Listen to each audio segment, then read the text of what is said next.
Let's go. I'm doing well. Thank you for enjoying. Thank you for inviting me to your show. On your podcast. All right, we're good. We're Inception podcast here, folks. Frederick, how you doing today?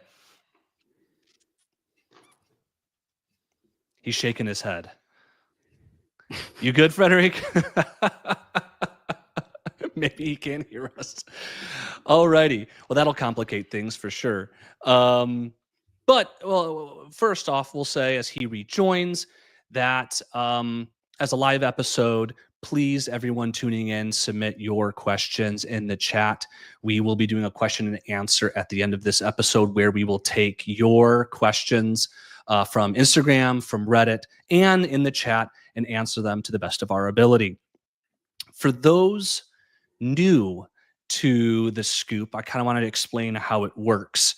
We have we take all the players within Juventus and the players buzzing about Juventus, and based on Frederick's sources within the team, we assign a temperature from ice cold, meaning it's extremely unlikely that that person leaves or joins, to red hot, where it's extremely likely that that person either leaves or joins, collectively providing you with sort of a heat map of the transfer market as it is today. Alrighty, Frederick, can you hear us? I'm back, guys. Yeah, He's sorry about back. that. Let's Sorry go. about that. Alrighty. Well, that's perfect timing because there was one question I wanted to front load at the beginning of this episode before we get to the Q&A session at the end, because it is directly relevant to the transfer market to date, as well as it will be in the near term. A lot of folks have asked, like, why have we seen some players hop onto our list and then hop off? Or temperature change for a particular player range wildly from episode to episode. Would you mind just walking us real briefly through, what's Yeah, happening sure. behind the scenes to cause that to happen? Well, in normal circumstances, basically the transfer window starts in October. And what do I mean by that? It means that the management team will assess what's missing in the team and will create sort of drafts from shortlists. I'll give an example. Okay, our striker is really performing poorly. We need a new one. And okay, who would that be? What markers are we going to hang on the name that we're looking for? Is that transferability? Is that nationality? Is that age? Is that potential? Is that the financial status? Whatever it may be. And throughout, they start contacts with several players, and as the season progresses, these names get filtered by the whole management team. And all those criteria will be scrutinized to see who would be the best fit. Now, given our circumstance, as we basically threw everything overboard management wise, we only have one person at this point in that position. And I think knowing Kamoli as I do, meaning by the research that I've done, I think he's target driven and he wants to make a team decision, and that's why we fluctuate between our needs and the assessments that we pass on to players. And this is a very particular transfer window as well. I mean, it's 10 days prior to a World Cup, a very short time span, and everything that our good friend Mr. Chef Juntuli has prepared has been abolished and thrown out the window. So effectively, our good friend Kamoli had to start from scratch, or is starting from scratch deliberately, since what is it, a week now since he officially entered our management team? I think so. So yeah, that doesn't help the situation. So we'll see a lot of those fluctuations this transfer market as a whole, but it will be very apparent within Juventus that we will shift our priorities from one day to another, and prioritize what needs to be prioritized in function of A, the team, and B, the management squad that we will hopefully have soon. And I think, correct me if I'm wrong, but there's also the pull of other teams, right? I mean, we might want a particular player, but we're not really in a position to buy them right now. If somebody from Spain or England comes in, we're not in a position to fight them for those players, right? No, and two things that stand out for me this season is, our attractability as a team. It has been diminished for over the years, which is logical given our performances. That's one. So any given player would perhaps rather sign for Napoli than for us if they had the choice. Hmm. And B, our financial status, because the reason that Alcon changed things or mixed things up is due to the fact that we spend a horrendous amount of money on things that didn't work out. So he doesn't mind spending, but he wants to see some wise spending and some surefire shots in that respect. So that's something I can get behind, to be honest. Yeah. Yeah. Well, you touched on a lot of management stuff, and that's kind of where I want to start today instead of jumping right into the player aspect of it, because we've got Damian Camoli's first press conference. And he touched on, I think, things, while not directly transfer related, certainly will affect Juventus's transfer business over the summer. He mentioned that his goal is with Giorgio Chiellini to bring in a sporting director who will do transfers, as well as a technical director, neither of whom have yet been named, and frankly, we don't really know when they will join. But collectively, his vision is that these folks make up what he's calling the football strategy committee to provide a unified vision, a unified team to implement his vision into Juventus. And as I listened to the press conference, I pulled out 4 themes. Frederic, I have a couple questions on these for you, but 4 themes from what he said, and in no particular order. They are his enthusiasm, a data-driven approach, creating an identity, and on-field success. So 2 questions, Frederic. The first is, as fans, when we put these themes together, how should we expect that they are demonstrated, or how should we expect these to flow through the management and especially to the first team? Well, that's a very good question. A rather difficult one, but granted. No, but I think this is going to be a construction of sorts. And I think last year we had a lot of talk about year 0. That was our year 0, and we have fans like praising that. But that wasn't year 0 because we swept all the previous mistakes under the rug that we did in the previous seasons, and we just started afresh with a new trainer, basically a new coach, which is at any point a risk. Even if it's a coach that is guaranteed to bring in results, it's always a risk. And basically a general director, a sporting director, and a technical director all rolled into one, which is never a good idea, because I think you get tunnel vision. And if you once get into that tunnel vision, like we saw with Jutali, you'll do everything you can to rectify your mistakes and make some nonsensical approaches. And I think that's something that Alcon was very specific on, that he didn't want anymore. He wanted this team approach. And in my opinion, this is a very thorough and very respectable way of building something up. Will we win the Champions League next season? No, we won't. Of course we won't. But the goal is Damn, I already put the money down. Yeah. Another loss today, Far. Another loss today. I mean, it might happen. You never know. It might happen. But no, I think the vision is clear. We need some structure within our squad, within the club, to get past these awful kind of years, build on something, and more importantly, make it last. Because if we talk about a Real Madrid, if we talk about a Barcelona, if we talk about any big names, you see that they have always built upon something. And even though they won't win every year, they're still like up in the top 5. And that's something that is firmly in the ambition of Alcon. What do you? There's some people who are skeptical, concerned, apprehensive about the data-driven focus, right? And you might be as well, Frederic. But I guess what specifically looking at the data-driven approach that he was very open to highlight in his press conference and is very much known about him. Like, what do you say to people who are either excited about it or maybe more so on the concern side of how that might play out in first team decisions and transfers?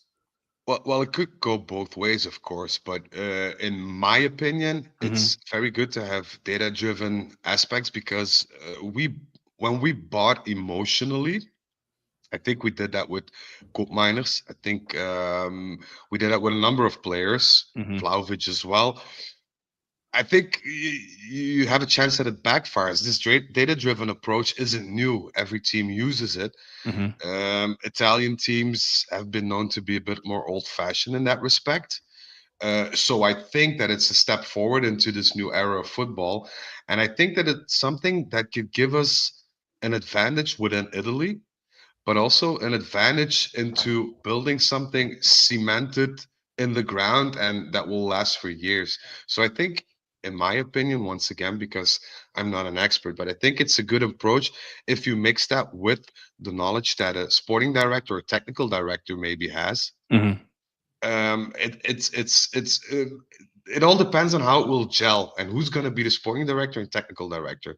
Because if you just leave it up to Komoli and he, goes data driven mayhem, you might get a lot of flukes. But if you have a sporting director with a short list with some names with potential, Mhm. and Komoli is the one to, you know, analyze through all the data about that certain player, then you could have a winning combination. So I'm not excited, but I'm confident.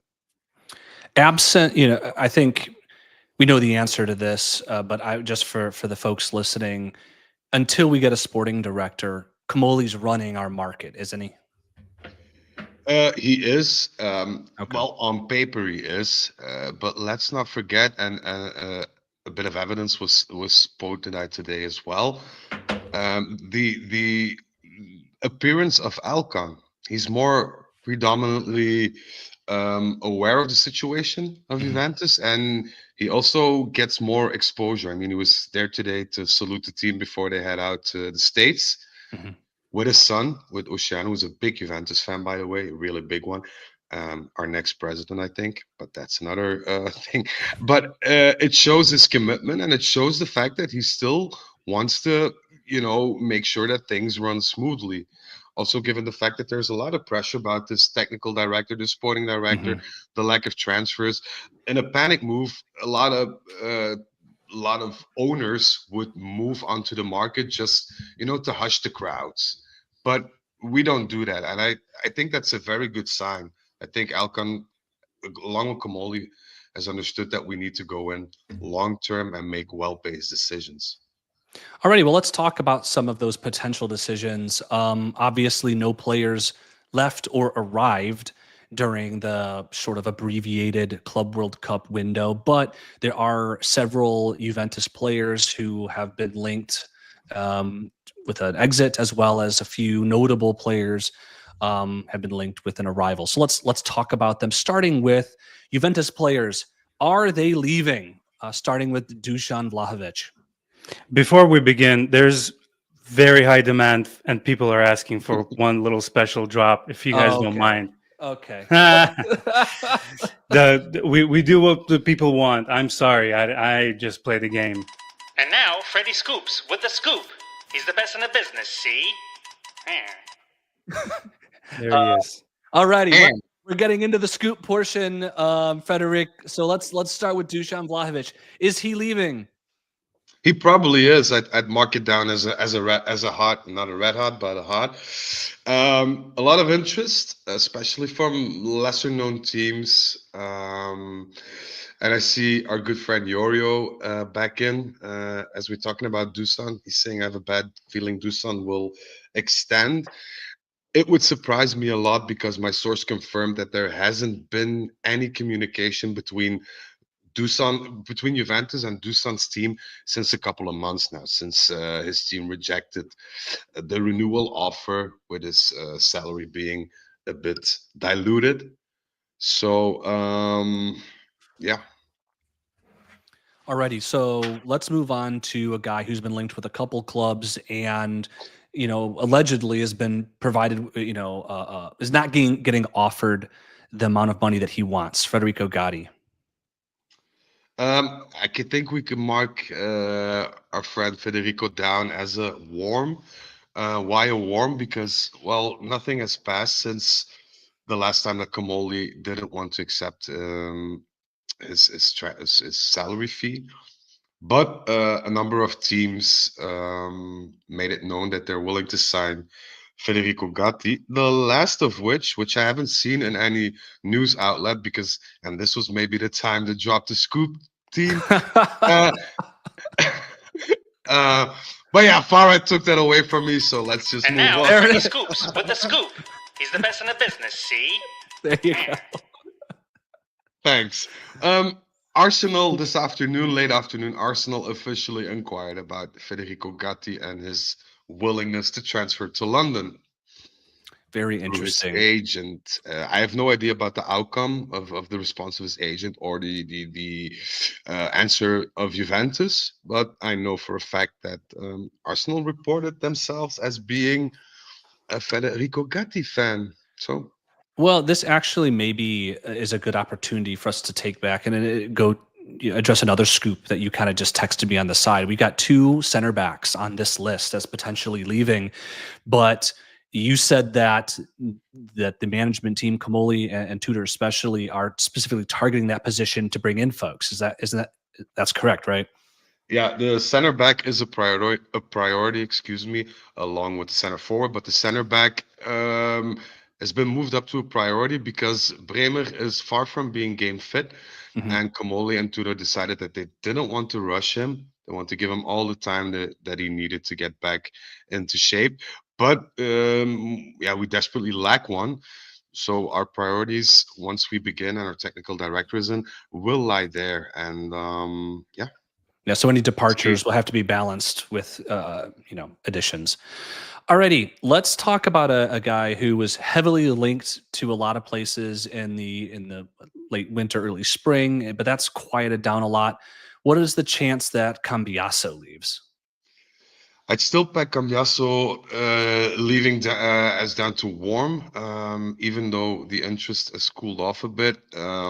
My source confirmed that his agent is doing the best he can to spread some rumors about interest of a lot of club to put some pressure on Juventus. Hmm. But a good friend Kamoli is not a donkey. I think he knows how the game's played, but we'll see if something concrete happens. But in my opinion, if somebody comes up with a good offer, and like I said on the previous part, not in the vicinity of the 70, 80 million we were dreaming about a couple of months ago, Mhm.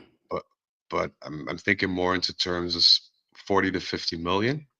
And it's a good destination for Andrea. I think we could part ways here. If he doesn't leave, do you think it's likely that we try to extend him? We should. We'd be fools not to. Okay. All right, let's talk Kolomwani. He obviously was specifically named in Kamoli's address as press conference, I should say, as staying for the Club World Cup. What is the chance he leaves afterwards and returns to PSG? I hope and I think it's going to be cold because I know Kamoli has been talking a fair bit with PSG. That's also why we got the go ahead for PSG to bring him onto the World Cup with us, which is obviously a good thing. Mhm. So there is a bit of potential there. What's the risk of Koulibaly leaving eventually is that PSG is really, really, really aiming for an obligation to buy, and Juventus prefers an option to buy. So Always, always. yeah, Yeah. Well, let's talk about somebody who we were obligated to buy. Why are they on this list? Lloyd Kelly. Lloyd Kelly is on the list because frankly, Kamoli doesn't see anything in him. Um, Kamoli is really, really frustrated with his signing, also because of the fact that he has a financial impact on our balance sheet. And Kamoli is, from what I gather from my sources, data driven, as we know, Mhm. but he also wants players that make a huge amount of money that are worth that kind of money. And I think we can all agree that Lloyd Kelly, let's face it, he's not worth the amount that we paid or that we're paying him salary wise. So if we get an offer, however, the main gripe with this is that we mustn't make a loss. So if we sell him, I think we need to sell him for what is it, about 20 million, 19 Yeah. million, Yeah. in order for the books to be in balance. So it's not impossible, but it's going to be difficult. Gotcha. Alrighty. So this is next name on the list is a name that just popped up. I mean, I think across news feeds today or within the last 24 hours, the individual I often consider the best backup keeper in Serie A, Mattia Perin. Yeah, Mattia is very disappointed with the lack of minutes that he received this past season. There was some rumor that he handed in a transfer request officially. That isn't the case. He did, however, talk to Kamoli and he said, "Look, if Tudor stays, which is very, very, very likely, I'll probably won't get that many chances as I did this previous season, and I'd prefer if I could leave if a good offer comes in." So Mattia also knows that it's very important for Juventus to get something out of that deal, Mhm. or at least get a backup goalkeeper. So he's willing to play ball and not leave Juventus in a lurch, so to speak. But he has made it clear if something positive turns out or comes out of it, then he's ready to leave. I heard talk about Como, but I don't think Perin will go to Como. I think Perin has his eyes set on something in the equivalent of Juventus in terms of level. Mhm. It would very much surprise me, but Como owners have a lot of financial resources, so you never know what they pull out of their hat. So And they're a fun project, in my opinion. So we'll obviously be tracking this for everybody. Last name on the list, a player that we've talked a lot about on this show, Chico Conceição.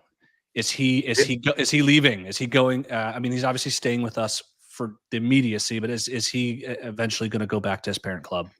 I think the probability of him leaving is very high, so I'd put him down as hot.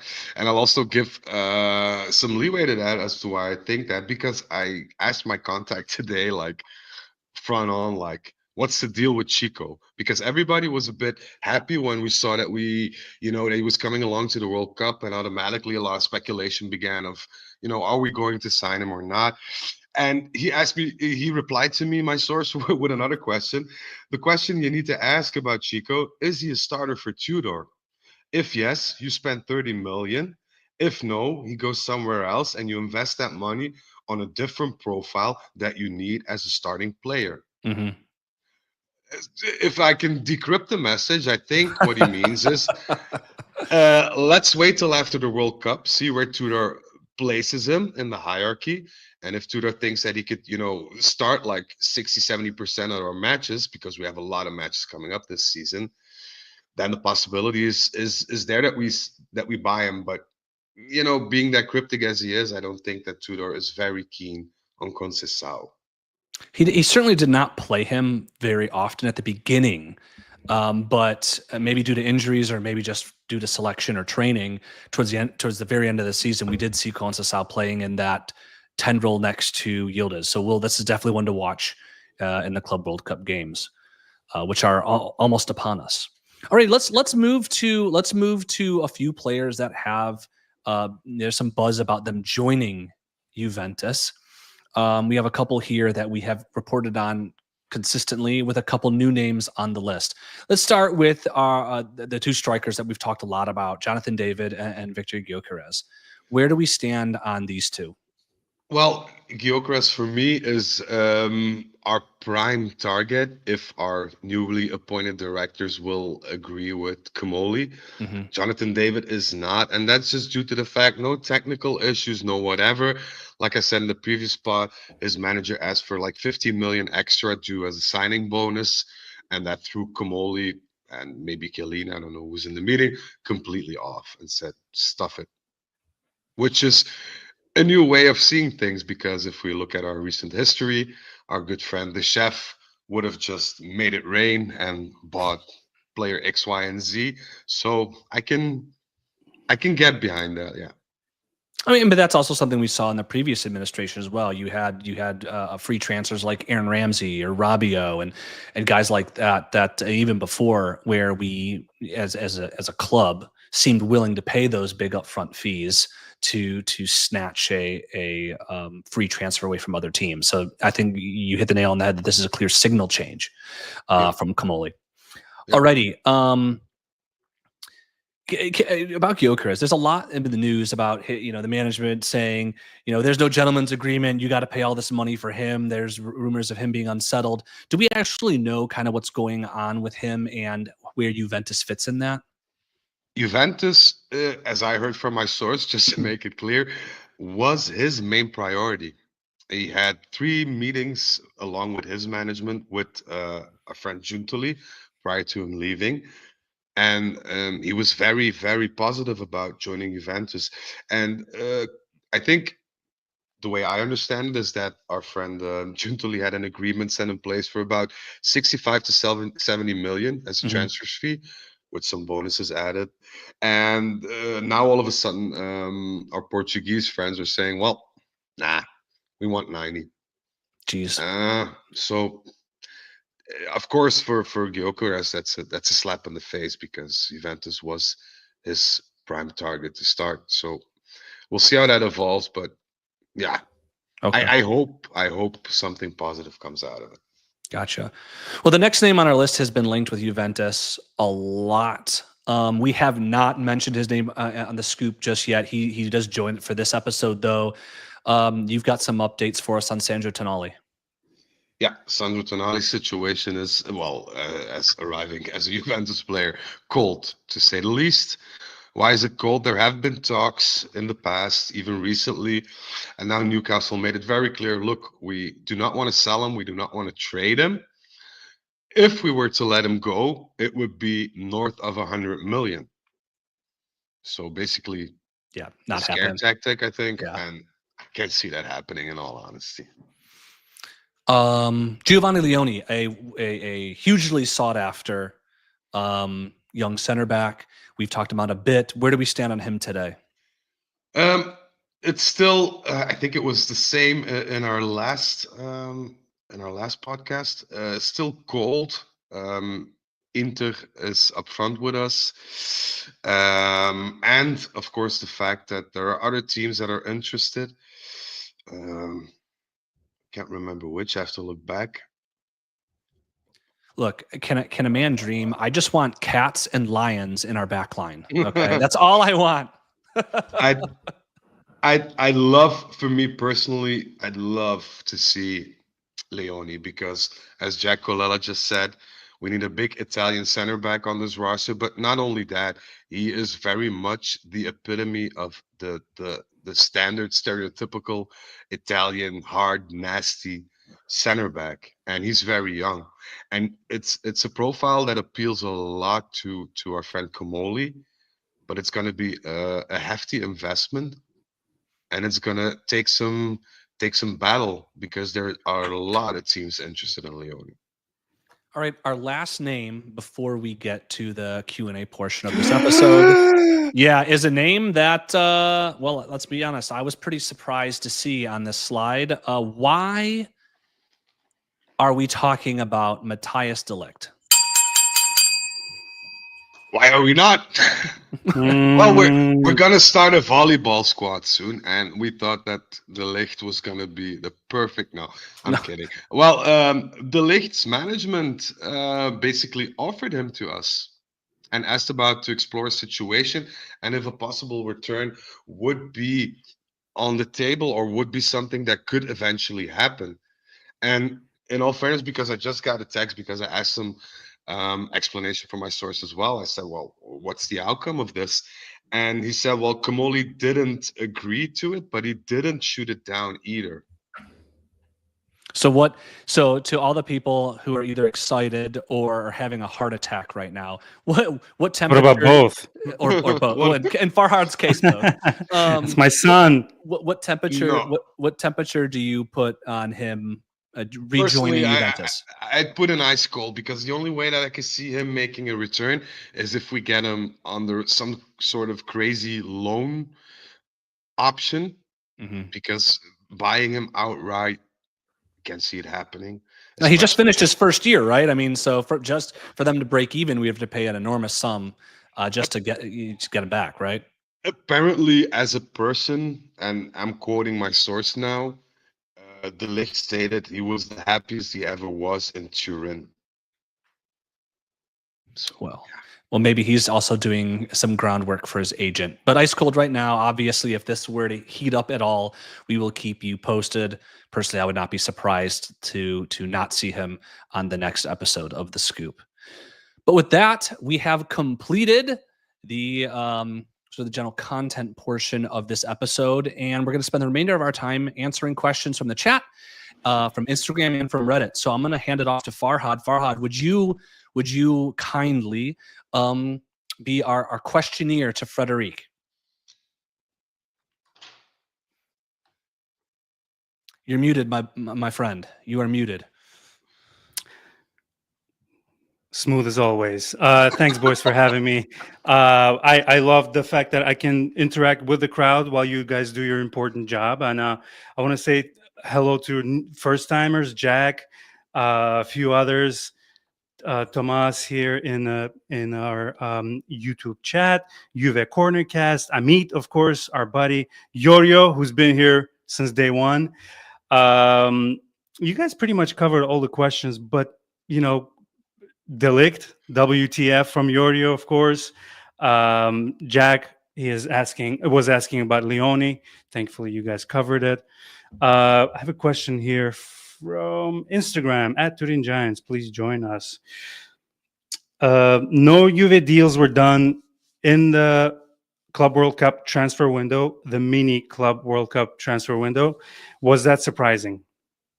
That's question number one. We'll move on to some other ones. Freddie, what do you think? For me, it was a bit surprising because I would imagine that, given our necessity to sign some players and the fact that Comoli is our general director, I would have expected him to make one or two signings prior to us leaving to America. But given the fact that, it hasn't happened, gives me kind of a good feeling because it means that we're really trying to make the best decisions. And even if it takes a little longer, as it should, which is not, nice for us as fans because we can welcome new players or read rumors or whatever. But I think it's a very nice situation. And also, might I add, and that's something my source also said to me as well, it's really that quiet. In the sense that in the past he was very much able to get all of these informations like to a T, and now it's very, very difficult. But that's probably due to the fact that Kamoli's sitting up in his office talking to himself. So but it gives me Moji vibes. Moji vibes. Name band. Called it. Thank you, sir. Another question from Instagram from our old friend Michael Calabrese. He's asking, should Juventus go after Theo Hernandez without selling Cambiaso? Should they? Well, they won't. Theo Hernandez is not not a name on the Juventus list, despite several rumors, and those rumors were obviously used to get more teams interested and enter the race, as did happen with Atletico Madrid, I think, which is all but bounced back because Milan basically said it's going to be 30 million or nothing. So if we sign him for 30 million, I think I'm gonna retire my jerseys because I can't stand the guy. But that's just my opinion. But he's not on the Juve list.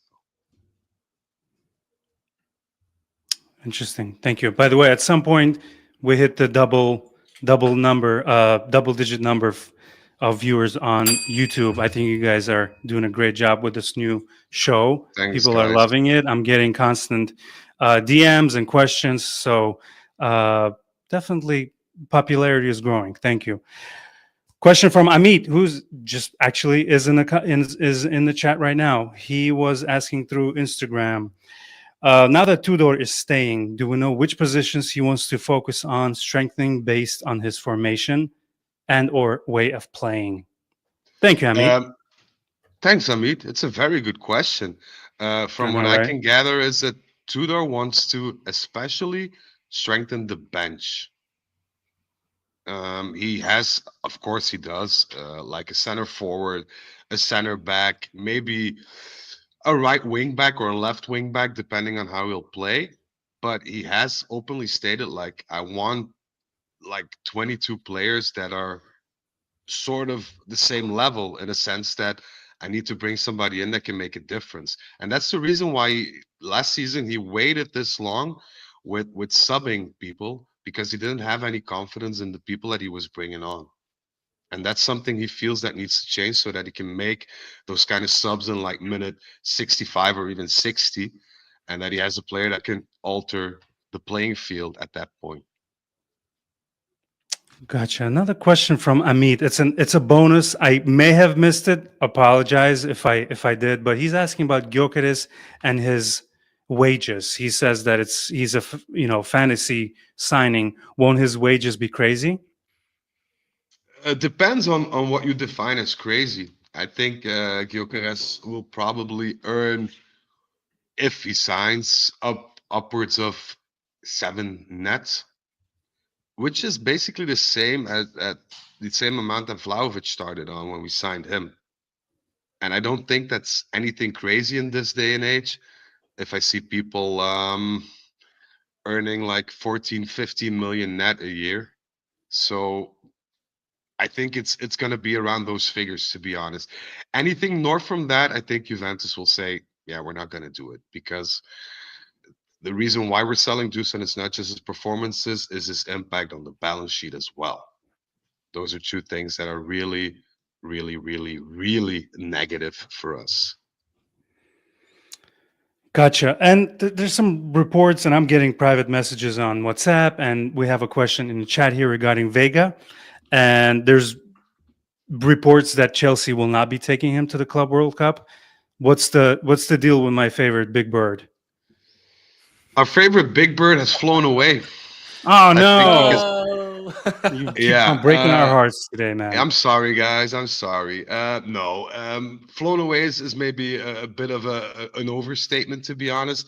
But Juventus asked Chelsea if they could extend his loan option for the Club World Cup, and Comoli even asked if they could sit down later on after the Club World Cup if the board is more or less complete. And Chelsea basically said no. You either fork out 30 million right now, or he comes with us. And the crazy thing about that is that Vega was a bit sad to leave Turin, but as he got that news, he assumed that Chelsea had a lot of faith in him, only to be dropped out of the squad for the Wah, Club wah, World wah. Cup. So he's very, very, very pissed off, and he has 2 agents, and he gave both of those agents the go ahead to get a deal done, preferably with Juventus. So we'll see how that unfolds, but I don't have any high hopes. Chelsea's really playing hardball, and it's really a dick move by Chelsea, in my opinion. Yeah. You know, I just imagine that's a deal though that might go to the wire, right, Frederick? I mean, they've got 100 players on their roster that they're going to have to trim. So at some point, like maybe the ball's in our court here, but as the transfer window starts closing when we get into the fall, they might actually feel the pressure to get rid of him on the cheap. Is that possibly a tactic that we could employ, or would that be making it too risky for us to wait so late in the game to get a guy like Vega? I think, from what I can tell, is that we're going to try to extend this loan. If we do anything, we're going to try and extend this loan, and with possibly the obligation to buy. But I don't think that Comoli, at this point, if he decides all by himself, is ready to fork out that amount for a player that doesn't really. I mean, he's a good player, don't get me wrong, but it's not something that Comoli wants as a first transfer. Gotcha.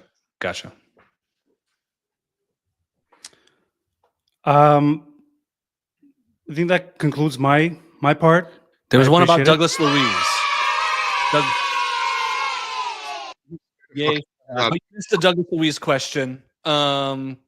Frederick, there were, in line with the Sandro Tonali rumors, there was a lot of like, hey, are we going to do a player trade with Douglas Luiz, or is Douglas Luiz going to go back to the Premier League? Where do we stand on him? We basically said, well, we're going to give him the benefit of the doubt, and he needs to prove himself during the Club World Cup. Tudor also said that he's a fan of Douglas Luiz in terms of his playing style, but not of his mentality. And he, as my sources tell me, sat down with Tudor. There was a sit down with Tudor and Douglas Luiz at the end of last season. And Tudor specifically asked him, should I return? I'm not going to send you away or put you on a transfer list, but should I return? I want to see some effort. And like I said last time that we had the cast, he came back and he lost like 5 or 6 pounds. So, I mean, he's off to a good start. So Nice. let's see what happens. Alrighty, Farhad. I think that is. Are there any questions? Did we miss anything, or have we wrapped it up? We missed Uh, a question about mhm. Orsolini, I think. I was just gonna say we have one last one. I don't know how long you want me to go, but we're over 40 minutes now. All right, Let's last just- question. Your last question, Orsolini. or so. What have you heard anything, Frederick? No, Orsolini left Juventus a bit on bad terms. No. Yeah. What a shocker. But I haven't heard anything, and I don't think that's the kind of profile that Juventus wants to invest in at this point. Also, from a tactical perspective, if I may, I know this is the Frederic show, course. but from a No, no, tactical no, no. perspective, I don't think he's actually a really good fit for what Tudor wants to employ. So, from a tactical standpoint, I think Orsolini, who I do like, is not really a good fit for the team No. under Tudor. Alrighty, well, I first off want to thank everybody who tuned in. We had a really active, really fun chat. Thank you all. That's great. A lot of good questions too, folks. And not every episode is going to be live. Please submit your questions for us on our Instagram, Turin Giants. We will address them, or at least incorporate or ask Frederic's source about those players. So please ask your questions at Turin Giants on Instagram, and we will get to them. But for everyone who tuned in live, Frederic, Farhad, and everyone who listened at home, we appreciate all of you. And until we speak again, I have As well- one scoop. Sorry. Just Oh, no, red you got hot a off text. the Uh-oh, heat. last second I scoop. Just got a text. Apparently, Hold on. This is Oh, wait, breaking news. the drop, This is the breaking news. this is And breaking now, news. Freddy Scoops with the scoop. He's the best in the business, see? It's a two-way scoop, to be honest. As transfers outgoing and ingoing, transfers outgoing, our good friend Milik. I don't know if anybody Who? recalls. No. You know who he is? Like, he's a tall guy. I think he's a center forward. I can't recall. He's from But- Central Europe somewhere. Yeah, I can't remember. It's vague. It's a vague memory. I don't know. He spends a lot of time at J Medical, I think. But apart from that, there are 3 concrete offers, and all 3 financially satisfy Juventus in the terms that we don't make a loss, okay. and we left it up to the players. So I think Tudor said, or that's from what I can gather from the text message, is that he said, if you want to go, go. If you want to stay, you can stay, but I'm not counting on you. So that's one. And we have an extra, basically an extra midfielder maybe coming in.